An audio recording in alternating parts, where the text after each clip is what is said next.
Hello, everyone. I'm Symphony Privet. Thank you for joining us here on Featured. We hope to inspire or simply make you smile with uplifting stories across the country. A photographer in Connecticut is going a bit more wide angle for his latest project. It's a new book that's taking him across the country called Who We Are. Jim Altman found the artist clicking away. Well, stop after stop, the project is built on taking pictures and then putting pen to paper. Nice day, huh? Setting the scene. I'm going to be taking pictures right on the street here. In the city center for photographer Michael Fiedler. People would know me because I've been photographing in the Hartford area for 30 years. His latest project, There's no other context except the person. is perhaps more panoramic. Saluda, South Carolina, a cowboy roundup. New Orleans on the street in the French Quarter. And right here in Hartford. Armed with a Canon Mark IV. You would photograph so well. For Michael. You got it. The clicks keep coming. This way a little bit more? Great, Daryl. This week, the city is his studio. The big inspiration is Richard Avedon. The sidewalk, his backdrop. Tony Castellito, another cowboy that I ran into in Carolina. Some days he's shooting at faraway fairgrounds. He's as cowboy as you get. Some days in bustling downtowns. The characters in this book are everyday people. Over the past year, Michael has been chronicling what's called Who We Are. I think the book and the work might tie in well with the big event in July that everybody's talking about, America 250. Who are we? Who are we as a nation? All right, here we go. And these are little snippets of everyday people all across America. For the new book, a blue water bucket is the platform. Every portrait is in black and white. That's beautiful. I love that. But it's the stories The handwriting is like a thumbprint. that provide the palette. One of the reasons I wanted to do this project is because everything seems so polarized right now. I want to get past that. From what they write, I can see there's these core principles that are meaningful to them that go beyond what party they're on or where they live in the country. Eyes right into the lens kind of look, okay? A mixture of pen, paper, and pixels. I think it's awesome. I think it's cool that he's out in the street doing this. Some tales tragic, Just go for it. some triumphant. I am strong, vibrant, outgoing. Robert, a retired roofer, That's fantastic. shared his battle back from a stroke. What is it that makes you who you are? And fellow photog Jason Today, I'm 7 months sober and I am a visual artist. wrote about his recovery. Yeah, while writing this, I'm like going through my brain. I'm like, this is kind of like a little therapy session, honestly. For Michael, the mission continues Right in this spot, right in the middle. to both capture and caption these moments My pain is my fuel. and hope to leave an indelible mark. Photography and this project is a vehicle. It is a catalyst. And I think archivally, historically, artistically, a unique way to tell the stories of people. In Hartford, Connecticut, It'll be like the best picture ever of you. Jim Altman for Featured. On the court, he's locked in.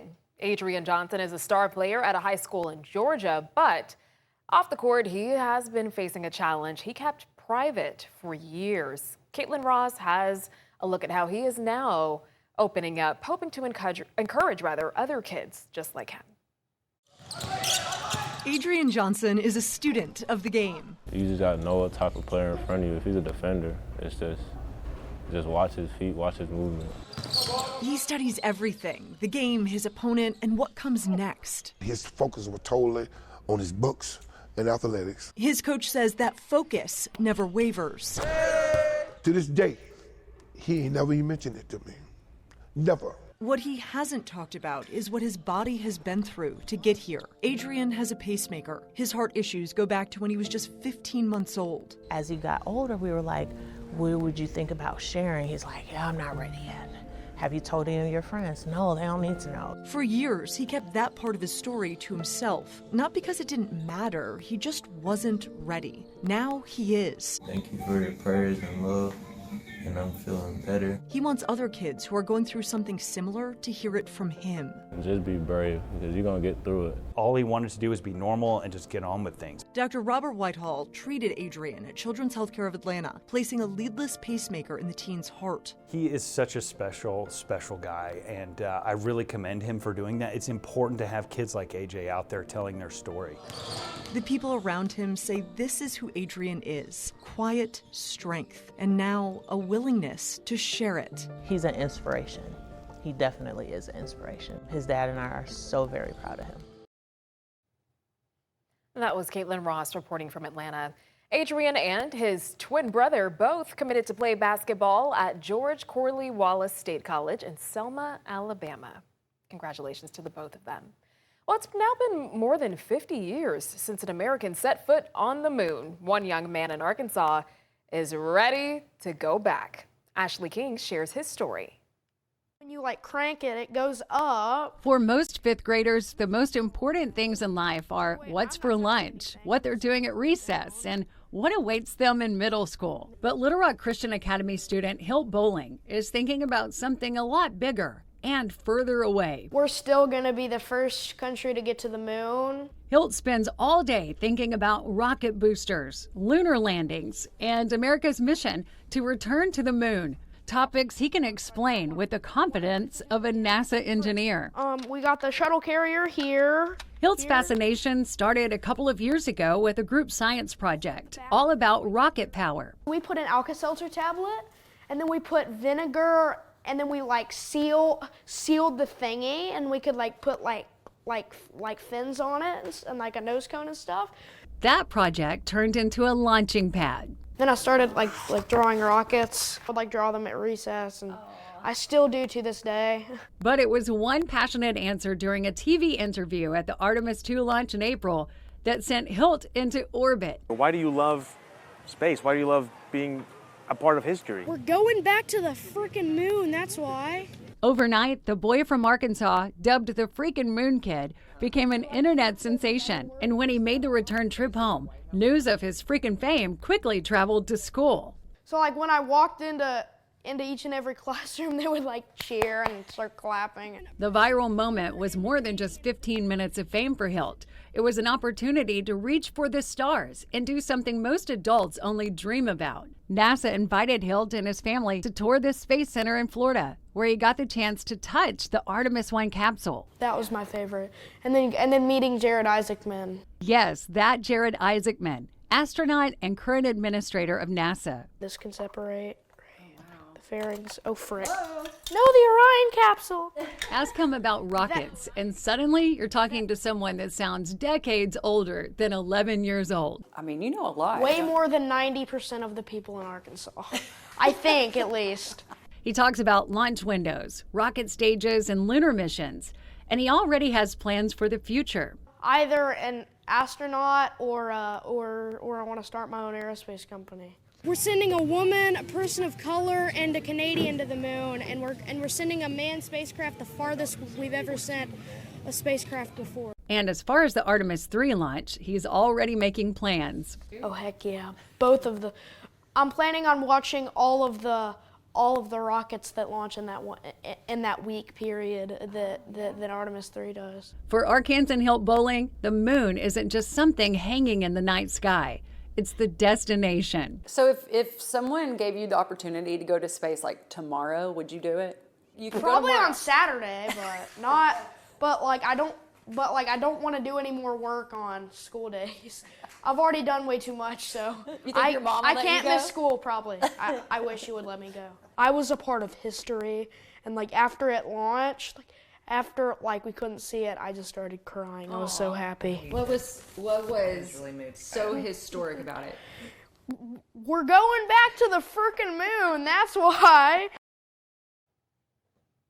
That was Ashley King reporting from Arkansas. I love that story, and I can't wait to see where that young man is in about 10 years or so. All right, moving on to our next story here. A high school softball team season came to an end, but players say while the emotions of losing in the playoffs can be tough, it did not compare to the joy one senior felt Paige Gamby had been sidelined all season due to an injury, but she got one at bat on senior night and she hit it out of the park. Here's Tyler Segerman.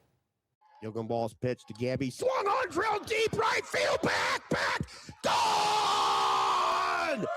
One swing, one iconic moment. It was definitely very emotional. I think for almost everyone that I've talked to, I've heard that everyone's been crying. I just thought it was a super cool moment for the team. The beauty of sports encapsulated on a Thursday evening in Defiance. You couldn't write a movie or a Disney movie ending any better than what that was right there. Keith Brown sat in the position of describing this unexpected phenomenon. You can't plan for it. I just think then the situation and the moment takes over and just controls what your expressions are. And I was lost in the moment. Oh boy, there's a lot of things in sports. The voice of Tenora, adding authentic emotion in which everyone shared. Just hearing him call, it just made it extra special, and that he was happy for me. To truly feel the gravity of this sequence, let's rewind and set the stage. In mid-March, senior Paige Gamby suffered a torn meniscus while competing at the OHSAA State Wrestling Tournament, which subsequently ended her softball season, or so they thought. When we heard about the injury, my first thought was, how am I going to get her in at bat? For nearly 2 months, Gamby spent life in crutches, unable to do much.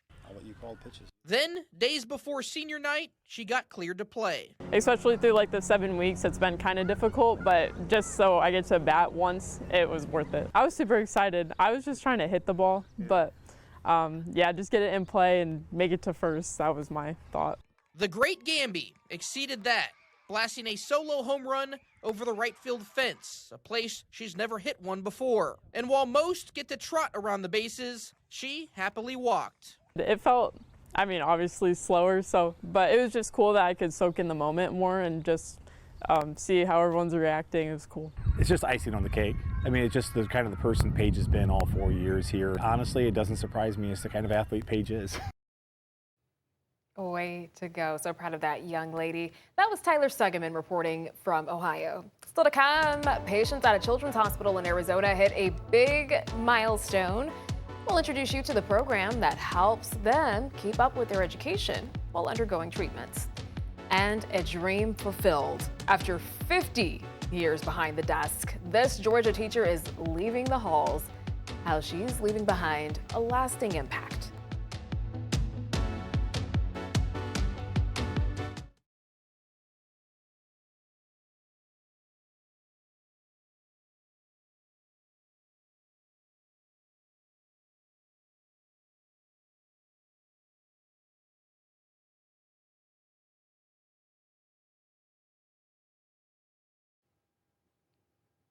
Welcome back. For most high school seniors, graduation marks the end of a chapter, but for some students at Phoenix Children's Hospital, just making it to graduation is a major victory. Several students celebrated that big milestone through One Darn Cool School. Kyle Simchuk shows us how this program brings the classroom to the hospital. At Phoenix Children's, there were caps, gowns, and celebration. But some of these students attended graduation from their hospital rooms, even using robots to take part. You have brains in your head, you have feet in your shoes.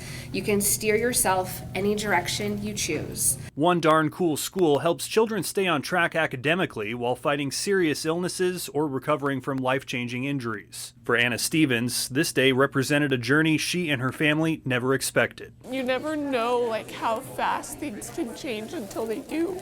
Last August, Anna was at tumbling practice when a routine pass went horribly wrong. Ended up landing on my neck and I broke my C5 and 6 and it smashed down into my C7 and compressed my spinal cord. Anna spent months inside Phoenix Children's. During that time, school didn't stop. Barb was the best part. She was my rock and my shoulder to cry on. Barb is Barbara Lewis, one of 8 master's level teachers with One Darn Cool School. She worked with Anna bedside, helping her finish her senior year. I was her hands, I was her doing the typing, I was taking care of everything. but she was right there, just ready and willing, no matter what her day was looking like. The program serves K through 12 students, giving children a sense of normalcy during some of the hardest moments of their lives. For Anna, it was more than schoolwork. It was a connection, support, and hope. You do create a bond. It's not just about being their teacher and teaching them, or in her case, calculus, but it's you are creating that connection. Now, Anna is looking ahead to her next chapter at ASU, but she says Phoenix Children's will always feel like home. PCH has really helped me overcome a lot. The program wouldn't be possible without the support of Desert Financial Credit Union. They have fully funded the school since 2014. In Phoenix, Kyle Simchuk. That is so awesome, and I know that program just means so much to the young children at the hospital, as well as their families.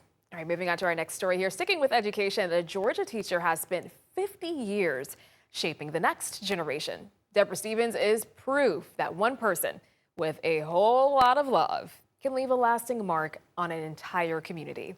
Here's Madison Ricks. This is a short book, but it's beautiful. This isn't a sad story, but a story of a dream fulfilled. I have always loved children, and I just have a heart for watching them grow, nurturing them, taking care of them. The bunny missed the bird. And one story Deborah Stevens tells her kids about is love and friendship. I've always said that if you do something that you love, you never go to work a day in your life. And I truly love what I do. 1, 2. A love she has for each kid that walks into her classroom, and 50 years later, she still feels the same. It's amazing to watch them grow, to watch them learn, to watch the light bulb pop on in their little heads. Now she says it's time for a new chapter, one where she doesn't know how it'll end, but is excited to discover. I have shed many tears about actually cutting ties, and I've prayed a lot about this decision, but I think 50 years is a good half-century number to find something else to do. And she says despite missing her kids' tales, big and small, she'll always carry those memories with her long after the final bell. I even have former students that will make their way from middle school or high school or upstairs in 2nd through 5th grade that will come in the mornings and just give me a hug. And it just means the world to me to know that they still think about me. Reporting in Macon, Madison Ricks. I definitely have a few teachers that I still remember to this day. Now, Deborah says even in retirement, she plans to stay close to the kids she loves, whether that's just volunteering in her grandchildren's classrooms or maybe finally writing a children's book. All right, still to come after this break. We've got more for you. It started with 12 people in a museum break room, is now Idaho's largest monthly veterans gathering. See the folks behind Kilroy Coffee Klatch. Also ahead, in our next half hour, a sports reporter in Ohio is now telling a different kind of story, how he is leaving the gridiron for the stage and inspiring others to think about mental health.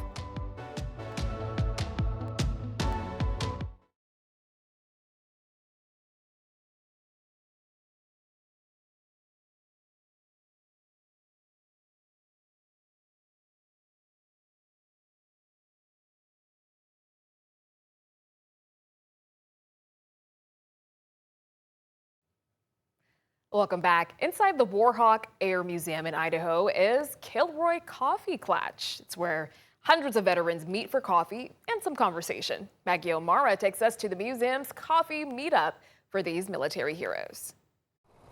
So today is Kilroy Coffee Klatch, and it's the largest monthly gathering of veterans in the state of Idaho. And it's all free for the veterans and veteran support organizations to come out. It's just a big community and camaraderie event. We have a different compelling guest speaker every month, so we're excited to see the crowd today. The first Tuesday of every month, hundreds of veterans gather here at the Warhawk Air Museum for a little coffee and conversation. Well, it started over 20 years ago in the kitchen right over there in the break room with 12 people, and it's just grown over the years into what it is today. Carson Spear is a veteran and the executive director of the museum.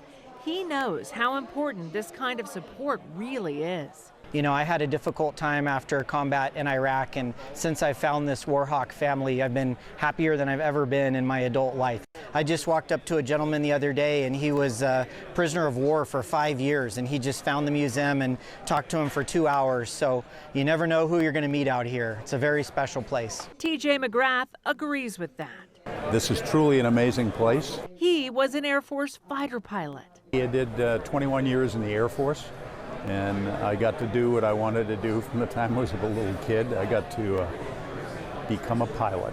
Now he's found a home here at the Warhawk. He's a volunteer, and he always makes time for Kilroy Coffee Klatch. And it's the largest get-together of veterans monthly in the state of Idaho. Museum founder Sue Paul takes the time to introduce and welcome every newcomer. Thank you for all those years to our country. We hope you're going to be here every month. Look at this beautiful couple. I served in Persian Gulf War. And I'm Robert Anderson. I spent 35 years U.S. Army, National Guard, and Army Reserve. Uncle Sam says, I want you, so I had to leave a wife and a 2-year-old kid behind. At the Warhawk, all veterans are offered a chance to share their stories of service. It's called the Veterans History Project. We interview veterans, and their interview goes to them for their family. It comes to the museum, but it also goes into the Library of Congress. You can watch these stories on the museum's website, and they are powerful. The museum itself has done over 1,500 interviews of veterans. He's a great man. Each month, there's a guest speaker. At this Klatch, it's Stu Hobson, a Nampa police officer who retired after 25 years of service. Thank you so much for the opportunity to come and talk with you today. Very humbled to be here. Yeah, I think the Warhawk, you're going to come out and see really cool planes and all the military artifacts, but really this museum at its heart is about people. There's thousands of personal stories of bravery and sacrifice. As you can see, this coffee meetup is truly something special. All who served are invited. If you haven't come out, really encourage you to come out. It's free, coffee, breakfast, hang out. We'd love to meet you. The Warhawk Air Museum is providing a place for our veterans to feel right at home. That was Maggie O'Mara reporting from Idaho. A program in California that gives kids a hands-on look at life in medicine is inspiring the next generation of doctors. We'll show you how students are discovering what it takes to turn big dreams into reality.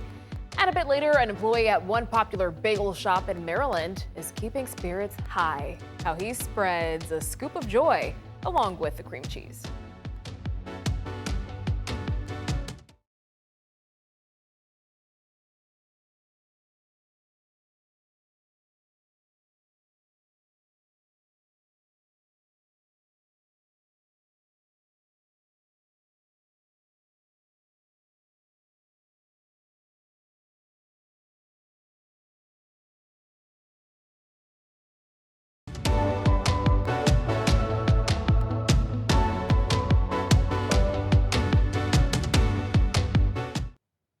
Thank you for staying with us here on Featured. I'm Symphony Privet, and we are continuing to bring you uplifting stories across the country. A medical center in Southern California is working to inspire the next generation of medical professionals. Jeff Zevely introduces us to the Hippocrates Circle. When you're young, the thought of becoming a doctor can be very daunting until you meet somebody who's done just that. We want to show you what it takes to be a doctor. Dr. John Chico is leading a proud tradition at Kaiser Permanente called the Hippocrates Circle. The best advice I can give you today is ask questions. Students from all backgrounds immerse themselves into the medical world. And the idea behind today is to give you an idea of what it's like to be a doctor. One of the students is Jessie Trinidad, a 14-year-old from Oceanside. When I grow up, I want to be an ER doctor. And just like that, Jessie is face to face And I feel like it just really connects with me. With emergency room doctor Herman Lavenant, who as a child attended this exact same program. I was one of them. Dr. Lavenant's parents immigrated from Mexico. He's the first person in his family to speak English and become a doctor. It all seems like it came full circle. This is Dr. Lavenant as a middle school student in the Hippocrates Circle. I'm holding up a heart. It was me wearing my first white coat. Dr. Lavenant went on to graduate from medical school with his parents at his side. I do all of this for them. I mean, that picture sums up everything. He's now passing that passion on to the next generation. Good, just like that. Within minutes, here's Jesse removing staples and sutures. Probably better than how I did my first time. Another student is 12-year-old Tavian Roberts. When I grow up, I want to be a firefighter. Tavian wants to save lives. We're covering your hair, we're covering your eyes. So the staff suited him up for surgery. How does it feel? And by the time Tavian is all gowned up, He's ready for orthopedic surgery. which makes him think maybe he should become a doctor. This is like turning the tables a little. It's really interesting. For me, I think that it's like a privilege to be here. 13-year-old Ariel Roberts wants to join the Navy, but plays the patient today by pretending to have a broken arm, which all the students have to sign. Kaiser is so good, Ariel's broken arm healed in 14 minutes. And now it's time for the cast to come off. Wow! I got my trophy. As for Jessie, the future ER doctor, she's all in. I feel like with hard work, anything's possible, honestly. I think that everyone here is just super nice. Programs like these is like growing an avocado tree. You know, you plant the seeds now so you can get the fruit, a decade later. That is awesome. That was Jeff Zevely reporting. Now, for years, Hayden Grove with our sister station in Cleveland gave viewers a front row seat to some of the biggest moments in sports. But behind the camera, he was facing a very different kind of challenge. But now he's stepping away from sports reporting to pursue music full time. And he is using his voice in a new way with a message he believes a lot of people need to hear. Here's Lindsey Buckingham. Some say you can tell a lot about a man Jim Thome was my favorite baseball player of all time. by what's hanging on his walls. That's me, and then LeBron carrying the championship trophy.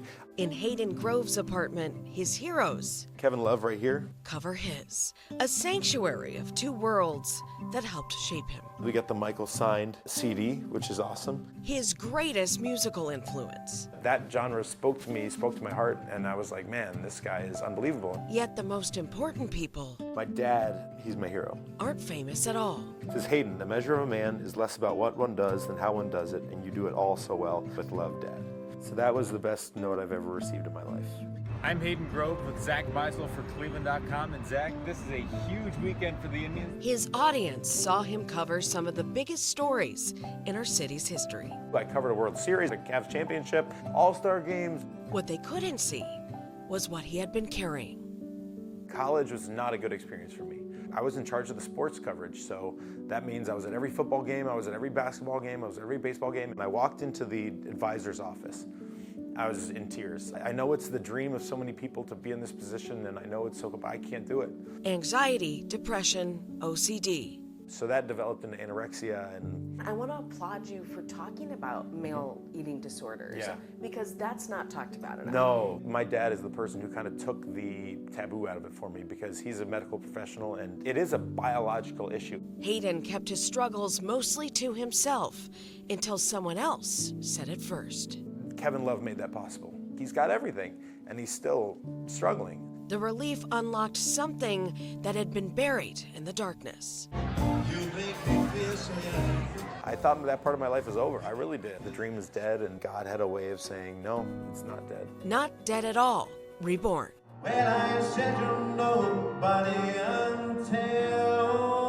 Performances, national anthems, and garnering attention on social media from lifelong idols. Michael Bublé follows you, and I was like, wow, like that. I literally fell off my chair. That was only the beginning. I'm talk about a confidence boost. I mean, that's about as big as it gets. He didn't win The Voice. A dream met with the perfect soundtrack.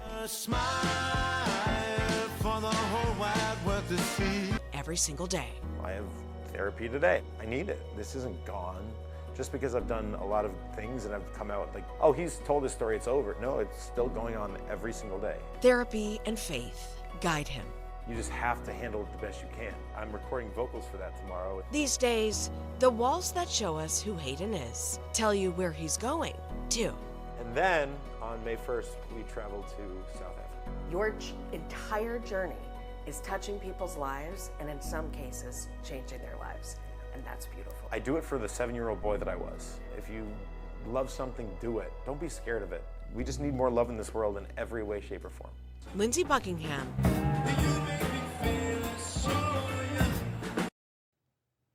Wonderful story there. Now moving on to our next one here at a cafe in Maryland, you will find an employee serving smiles with every cup, along with a rhyme most every time. Well, he turned a setback in his own journey into an opportunity to make a positive impact. Here's Sean Martinelli. Next in line. How are you today? Good and you. At Bagels and Grinds in College Park, Maryland, who needs caffeine when you have this? Yes, let's go. Rob Hawkins is the personification of an espresso shot. Let's go. Make that a double. Always full of energy, never without a smile. Here you go, Queen. Check the screen. Option here. Drop it down there. He's definitely the reason we come back. Free refills, but please no spills. For him, being happy makes other people happy. You come here with a frown, I will turn it upside down. We don't know what people's going through when they come through this door. A door he never expected to enter as an employee. Rob planned to become a teacher. He attended the University of Maryland across the street until his grandmother became sick. My grandmother, she came first though. Rob dropped out to become her caregiver. It ended up being one of the best decisions that I made in my life. I think every day she's watching down on me, smiling, saying, Robbie, keep doing what you're doing. This cafe became Rob's classroom. You got the latte and any flavor that you savor. Loose with the apple juice, let's go. All right, Scott, time to make it hot. Rob could have taken a plain approach to the gig. Instead, it started as a simple little rhyme. From me to you, number 22. And the reaction that I got, that little rhyme got everybody to start clapping. I'm like, this may be a thing here. Like literature has Seuss, this bagel business has Rob on the job.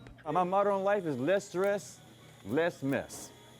Even comes through a button, it's still something.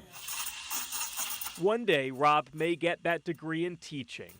Until then, his register is his podium, his customers are his students. Just being kind is powerful in itself. Enjoying the little things in life, that's something that we can all take away. There's always good to be found in every day. And if you put a lot of goodness and happiness and niceness out there, it'll come back to you. What does this place mean to you, this city? My soul. It's literally it's my heart and soul. I didn't graduate, but I think what I give to this community, I think is just as equivalent and as important. Queen A.G. in a place to be. College Park's dose of rhythmic energy. Cat, look at where it's at. You can't get from a cup. Queen Bella, swag raining, you need an umbrella. Sean Martinelli. I love his energy. I'm very curious about how many espresso shots he has throughout the day just to keep himself pumped up. I would love to know. Hopefully he has a social media page so people can keep up with his good energy. Alrighty, violence prevention in Indiana is getting an assist on the basketball court. Kids are now gathering for something positive, where teamwork and conflict resolution can translate into life skills. Brandon Schaff has a story. This Lawrence church is hosting a lot more than just a basketball tournament. It's also an opportunity to play for peace. It's exactly the purpose behind an event like this, creating a safe place for youth to come together and stay out of any potential trouble that they could get into on a Saturday night. This is Stay Out the Way, Safe Saturdays, organized by New Boy. Youth of all ages came from Indiana, Illinois, and Michigan. You're getting fed, you know, you're being around a lot of friends, a lot of community leaders, a lot of information and knowledge that you can soak up even in this fun environment. Parents also joined their kids for the event at New Revelations Christian Church in Lawrence. Brandon Yates came to New Boy after a referral from his probation officer. Now he gets to tell his story to others who come here. A lot of people feel like they be stuck. Once they stuck in life, there's no going back or no going up. Like they just got to stay where they at. And I feel like you don't have to. You can change. You can do better. Kids also came from Indiana Youth Federation Ministry. The ministry's president says it's important to be proactive instead of reactive to keep youth safe. And we show our young people what it's all about when it comes to love, support, respect for one another, as well as an opportunity to just get out and be with others. In Lawrence, Brandon Sheff. That is right, you don't have to stay stuck. All right, still ahead this morning, the cake lady at one of the busiest Dairy Queens in the country is set to retire. We'll show you how she's leaving behind a sweet legacy.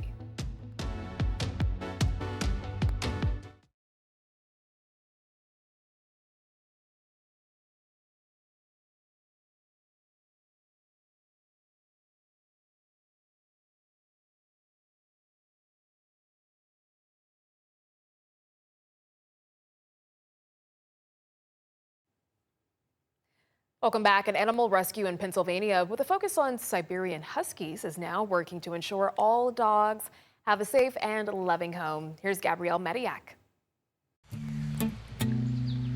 Since 2019, hundreds of dogs have been given a second chance thanks to Homeless to Home Husky Rescue. For foster volunteer Chelsea Woods, the mission is personal. We get a lot of dogs from puppy mills, owner surrenders. There's a lot of dogs that end up in shelters, and we like to pool them to make sure that they're,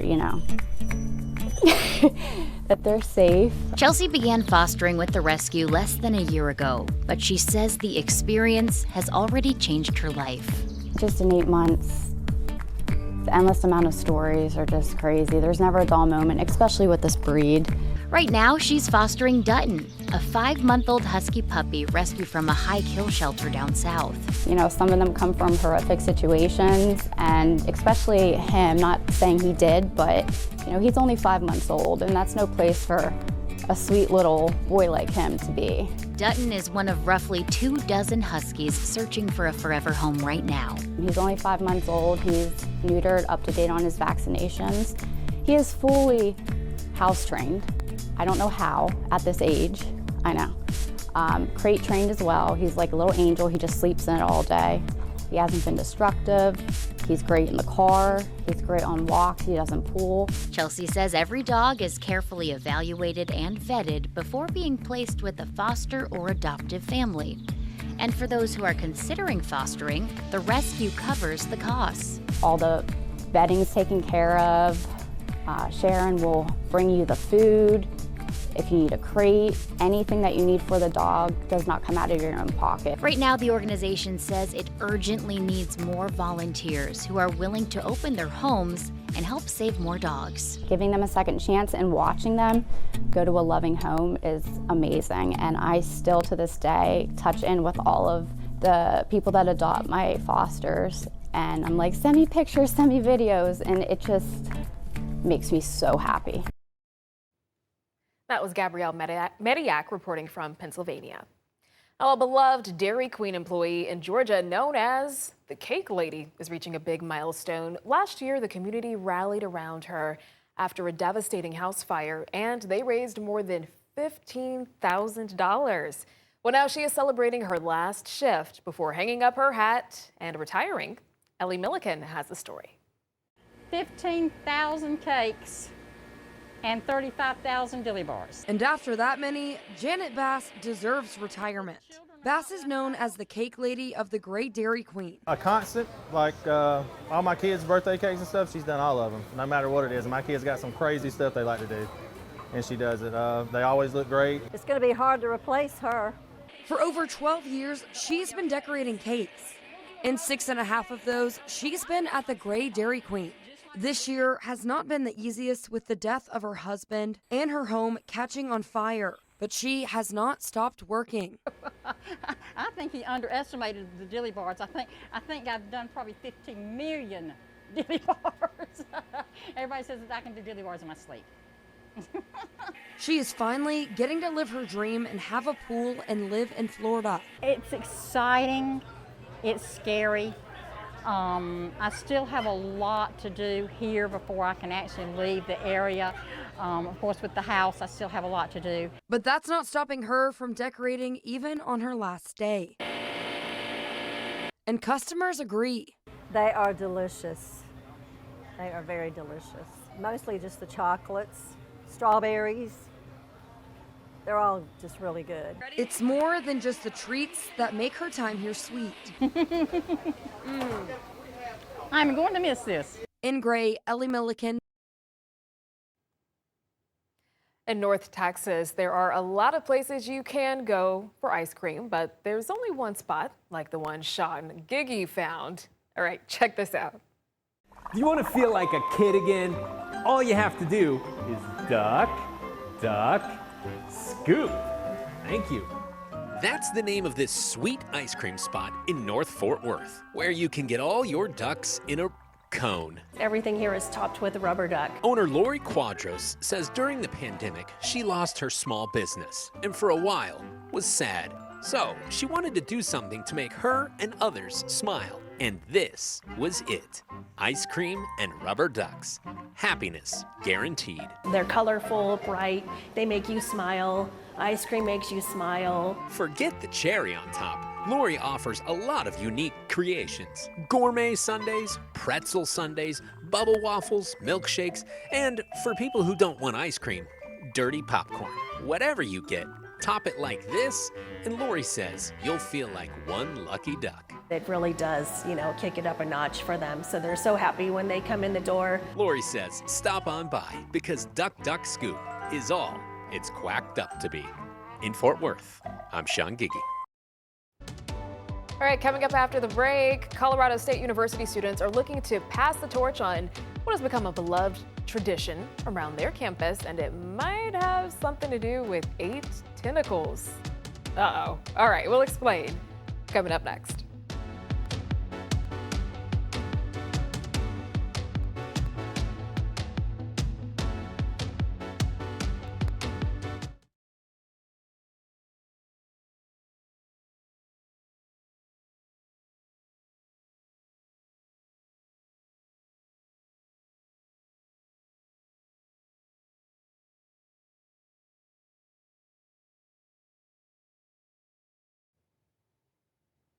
For years, thousands of crochet octopi have been hidden across Colorado State University. Students have searched all over campus to get their own free palm-sized octopus. Amanda Gilbert spoke with one of the students behind this tradition.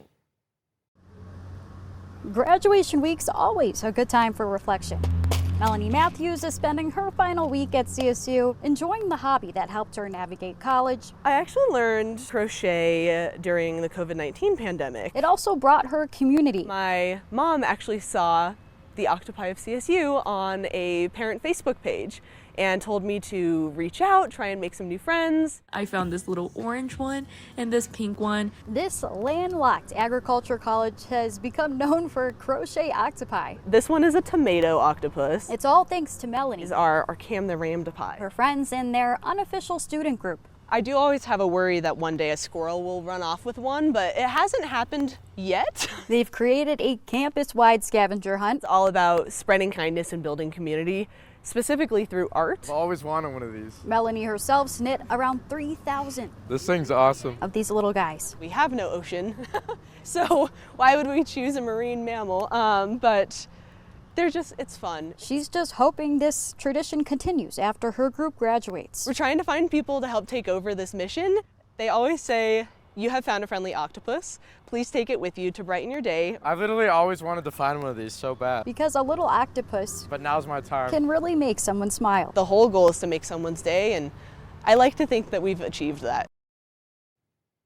And that was Amanda Gilbert reporting from Colorado. Now, if you're wondering why octopi, well, the founder of Octopi of CSU says At first, she just made them for, her friends and family before she launched the Campus Initiative.